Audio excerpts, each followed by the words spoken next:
فیصلہ حضرت ابو طالب کا رحلت، آپ کی تدفین، عام الحزن، اور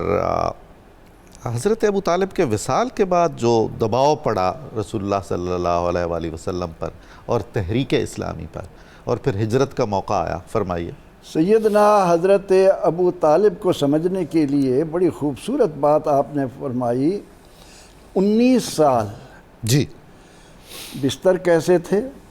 کھانا کیسا تھا، اہل ایمان اگر ان باتوں پر غور کر لیں تو کسی قسم کی الجھن ان کے ذہنوں میں آ ہی نہیں سکتی۔ پھر یہ کہ حضرت عباس کا کردار ہجرت کے وقت اہل یثرب کو کہہ رہے ہیں کہ بنو ہاشم پوری قوت کے ساتھ آپ کے پیچھے کھڑا۔ سبحان اللہ۔ غزوہ بدر کے موقع پر رسول رحمت صلی اللہ علیہ وسلم حضرت عباس بن عبد المطلب کے بارے میں صحابہ کو ساری وضاحت فرما رہے ہیں۔ بالکل۔ ان تمام تر باتوں کے باوجود سیدنا حضرت ابو طالب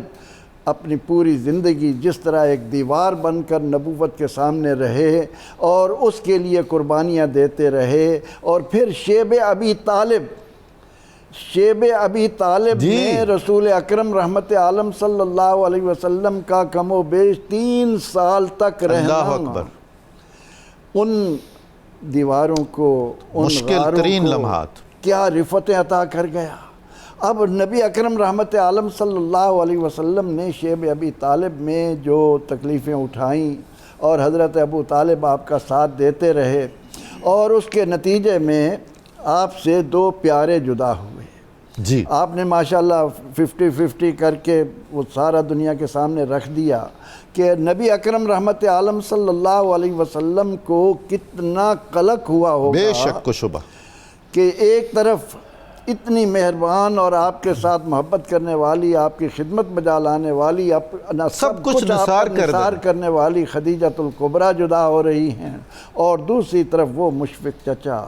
جو ایک ایسا راستہ روکنے والے، یعنی ایک قیامت صغریٰ گھر میں بپا ہوئی اور ایک گھر کی دیواروں سے باہر۔ اور ہم دیکھتے ہیں کہ جب سیدنا حضرت ابو طالب کا وصال ہوا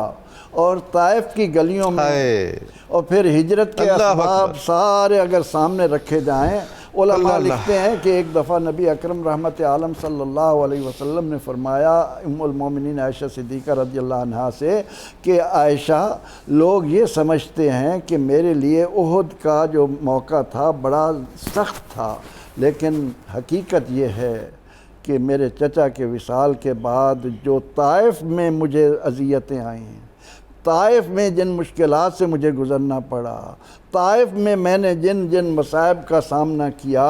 وہ احد کے مقابلے میں کہیں بڑھ کر تھیں۔ یہ سب اس لیے تھا کہ حضرت ابو طالب جیسا شفیق، آپ کا مہربان چچا دنیا سے رحلت فرما گئے۔ آپ کا وصال چونکہ شیب ابی طالب میں ہوا، اور آپ کو مقام ہجون پر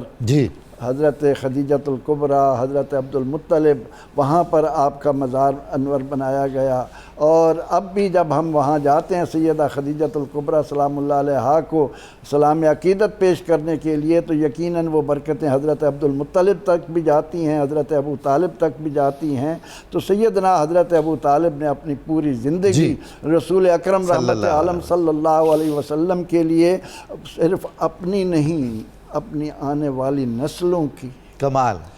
ایک ایک کر کے کس طرح، یعنی آغاز ہوا ہے حضرت علی کرم اللہ وجہہ کو آپ کے ساتھ نماز پڑھتے دیکھتے ہیں تو جعفر سے بھی یہ فرماتے ہیں کہ تم بھی علی کی اتباع کر کے ان کے ساتھ جماعت میں شامل ہو جایا کرو، اور وصال تک حضور سید عالم صلی اللہ علیہ وسلم کا ساتھ دیتے ہوئے دنیا سے تشریف لے گئے۔ اللہ تعالیٰ ان پر اپنی کروڑوں رحمتوں کا نزول فرمائے۔ آمین۔